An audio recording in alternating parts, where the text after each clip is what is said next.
چھوٹی سی روشنی۔ گاؤں کے کنارے ایک چھوٹا سا مکان تھا۔ مکان کچی اینٹوں کا بنا ہوا، لیکن اس کے اندر رہنے والوں کے دل سنہری تھے۔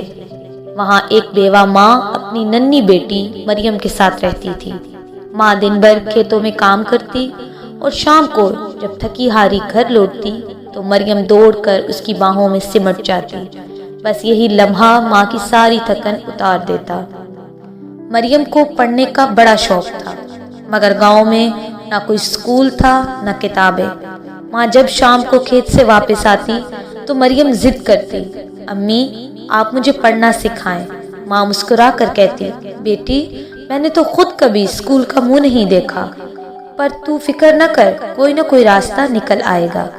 گاؤں کے لوگ اکثر ماں کی غربت پر ترس کھاتے، کچھ ہنسی اڑاتے بھی، مگر ماں نے کبھی ہمت نہیں ہاری۔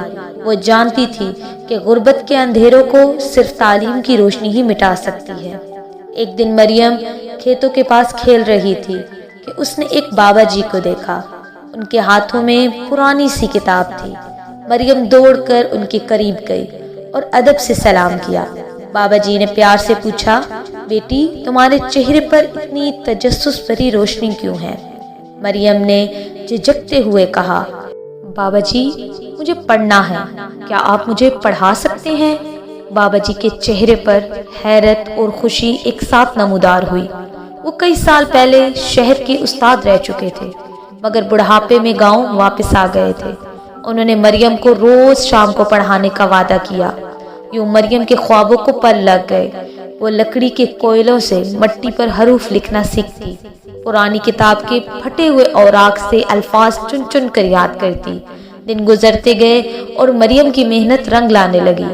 گاؤں والے یہ دیکھ کر حیران تھے کہ کس طرح ایک غریب بیوہ کی بیٹی بغیر اسکول کے اتنی روانی سے پڑھنے لگی ہے۔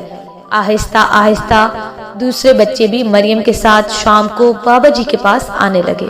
چھوٹا سا مکان علم کا چراغ بن گیا۔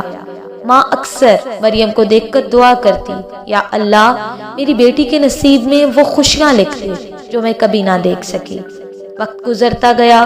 مریم نے میٹرک تک تعلیم محنت اور وظیفے کے ذریعے مکمل کی۔ اس کے شوق اور لگن نے ایک دن شہر کے کالج کے دروازے تک اس کو پہنچا دیا۔ ماں کی آنکھوں میں خوشی کے آنسو تھے جو وہ اپنی بیٹی کو پہلی بار شہر بھیج رہی تھی۔ کالج میں مریم کی محنت نے سب کو حیران کر دیا۔ وہ ہمیشہ پہلی پوزیشن حاصل کرتی۔ اس نے اپنی ماں کو لکھا، امی میں ایک دن واپس آؤں گی اور اپنے گاؤں کے ہر بچے کو پڑھاؤں گی تاکہ کوئی بھی غربت کے اندھیروں میں نہ رہے۔ چند سال بعد مریم استاد بن کر گاؤں لوٹی۔ اس نے پرانے درخت کے نیچے، جہاں وہ خود کبھی کوئلوں سے حروف لکھتی تھی، ایک چھوٹا سا اسکول بنایا۔ بچے دور دور سے آنے لگے۔ اس کے اسکول کا نام تھا چھوٹی سی روشنی۔ اب مریم نہ صرف خود تعلیم یافتہ تھی، بلکہ اس نے اپنے گاؤں کو بھی علم کے چراغ سے منور کر دیا۔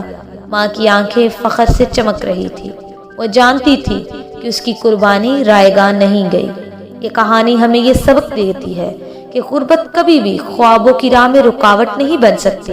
اگر دل میں سچی لگن ہو اور نیت صاف ہو تو چھوٹی سی روشنی بھی بڑے اندھیروں کو مٹا دیتی ہے۔ اگر آپ کو یہ کہانی پسند آئی ہے تو چینل کو سبسکرائب کرنا مت بھولیے گا۔